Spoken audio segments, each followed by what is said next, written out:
Today's topic is gas law, second unit of the minor subject of life science. Unit is heat. Gas law. We know that states of solids are the solid, liquid and gas. Solid, the molecules are arranged very closely.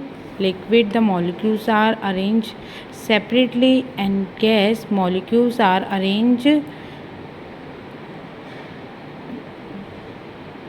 in freely manner. We know that the gases are divided in ideal gas and the real gas. Ideal gas.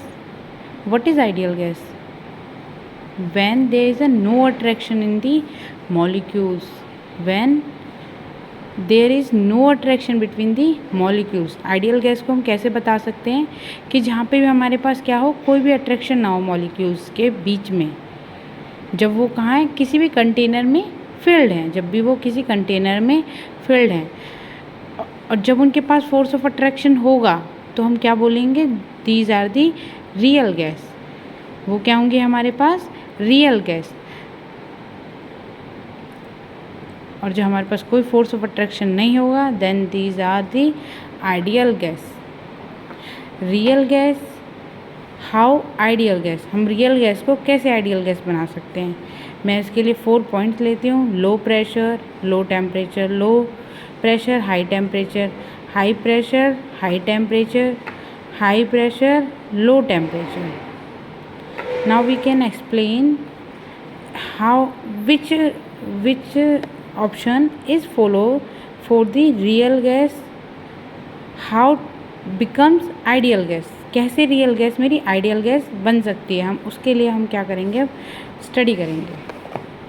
तो आप देखिए, मैंने मान लिया मेरे पास कोई balloon है. Balloon में मेरे पास कोई 2 मास हैं, मास m1 और मास m2. पढ़ा होगा आपने 12th क्लास में, मास m1 मास m2 के बीच में जो फोर्स लगती है उसको क्या बोलते हैं, फोर्स ऑफ अट्रैक्शन. जो हमारी फोर्स का फॉर्मूला ग्रेविटेशनल फोर्स के लिए कैसे आएगा, F is equal to G m1 m2 upon में r का square, where r is the distance between the 2 masses and g is the gravitational force. sorry, g is the gravitational constant, F is our force. Now we can explain. अब मैं क्या ले लेती हूँ, मैंने 2 balloons ले लिए. एक बैलून ले लिया, उसके अंदर 2 मासेस ले लिए. अगर मैं बैलून को क्या करूँगी, पुश करूँगी. मैं अगर बैलून को पुश करूँगी तो प्रेशर क्या होगा उन मॉलिक्यूल्स के बीच में, इंक्रीज़ होगा. प्रेशर क्या होगा उनके बीच में, इंक्रीज़ हो जाएगा. वो एक दूसरे के ज़्यादा पास आ जाएंगे. बट आर क्या होगा उनके लिए, आर क्या हो जाएगा आपका, डिक्रीज़. आर डिक्रीज़ तो क्या हो जाएगा आपकी, आर अगर छोटा है तो फोर्स क्या आ जाएगी, बहुत ज़्यादा. फोर्स क्या आ जाएगी आपकी, बहुत ज़्यादा. बट अगर मैं क्या करूँ, प्रेशर को लो करूँ, अगर मैं उस प्रेशर को लो करूँ, दैट मीन्स मैंने यहाँ पे क्या कर दिया, मॉलिक्यूल्स को जो उनकी डिस्टेंस है, दैट मीन्स को फ्रीली वो मूव कर रहे हैं, like in our gas freely move कर रहे हैं. तो रेडियस क्या हो जाएगा उनका, इंक्रीज़ होगा. तो आर स्क्वायर भी क्या होगा, इंक्रीज़ होगा. तो प्रेशर क्या हो जाएगा उसके लिए, लो. तो फोर्स ऑफ अट्रैक्शन भी क्या हो जाएगी आपके पास, लो. तो हम बोल सकते हैं कि जब हमारे पास टेम्परेचर बहुत हाई है, gas molecules move r square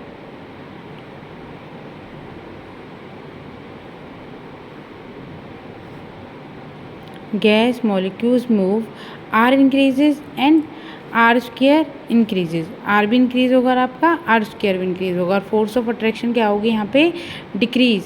तो हम क्या बोल सकते हैं, हमारा टेम्परेचर क्या है, बहुत ज़्यादा हाई है. टेम्परेचर क्या है हमारा, बहुत हाई है. और प्रेशर हमारा क्या है यहाँ पे, लो है. प्रेशर क्या है आपका यहाँ पे, लो है.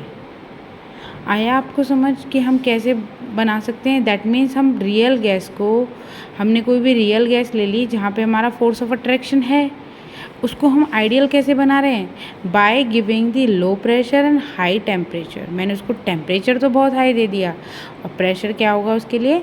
लो निकलेगा, तो वो हमारी क्या हो जाएंगी? हमारी आइडियल गैसेस बन जाएंगे।